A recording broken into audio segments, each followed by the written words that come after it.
John রচিত মঙ্গল সমাচার থেকে পাঠ 15 অধ্যায় 12 থেকে 17 পদ। এই জগৎ ছেড়ে পিতা কাছে যাবার আগে যিশু তার শিষ্যদের একথা বললেন, আমার আদেশ হলো এই, আমি নিজে যেমন তোমাদের ভালোবেসেছি তোমরাও তেমনি পরস্পরকে ভালোবাসবে।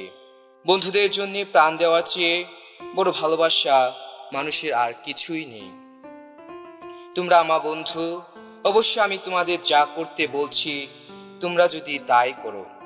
আমি তোমাদের আর দাস বলছি না, কারণ প্রভু যে কি করছেন দাসের তো তা জানা কথা নয়।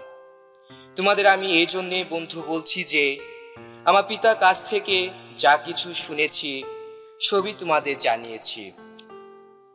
তোমরা আমাকে মনোনীত করোনি, আমি তোমাদের মনোনীত করেছি আর নিযুক্ত করেছি।